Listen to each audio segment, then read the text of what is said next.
with them. You know Alfred, the boy who comes to see you and makes you smile. Yes, you love Alfred, don't you? And you love Maud." Alice's voice faltered as she felt the familiar tightness in her chest, which came every time she thought about her friend leaving Liverpool. Holding back the tears, she drew the baby even closer to her body and forced herself to keep talking softly to her. "But at least we've got a roof over our heads, living with Stella and Marie. I know it's not the sort of place I thought we'd be living in. But we have got our own room, all warm and snug, tucked away behind the kitchen, and all the women there adore you, don't they?" Now, the baby was settling. Alice gave a sigh. Thank goodness for Victoria. She couldn't imagine life without her. Not now. But, then again, if she hadn't fallen pregnant, she'd have been able to complete her nurse's training alongside Maud. She would have been working at the Liverpool Royal Infirmary now and living with her friends in the nurse's home. She sighed again.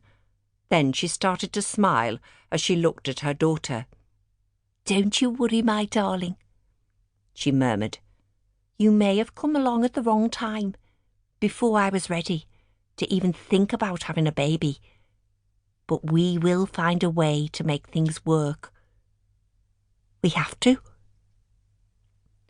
2 strides out of the alley, Alice saw a group of rough-looking men at the corner of the next street and tightened her hold on Victoria.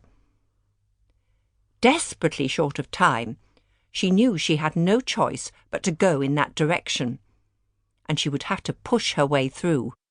These corner men, as they were called, didn't usually worry her too much.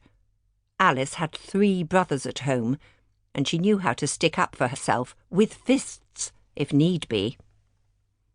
"All right there, darling," said one young man, coming in close. Alice felt her heart skip a beat. "How much do you reckon you should pay for bringing a baby through here?" Alice continued on without looking at him. "Not so fast now, not so fast," said the rough voice as he reached his arm out in front of her, forcing her to take a step back. Alice was trapped. She couldn't move, and there was another man next to her. She felt her heart racing, and her breath was coming quick as she pulled Victoria even closer. Coming this way to save time had been a big mistake. "That's a fine shawl you've got there, for your little one," said the other, his voice barely that of a man. Still Alice didn't look at either of them, all the while planning an escape, readying herself to sidestep and then run. All that she knew for sure was that if one of them laid a hand on Victoria, she would fight like a tiger to protect her. Any mother would do the same for her child. The first one leant in and ran a finger down her cheek. She felt the skin of his knuckle, like sandpaper, as he whispered in her ear, "Well, lovely lady with the red hair, you could give us a few coins. Or maybe we could just take the shawl from that baby of yours.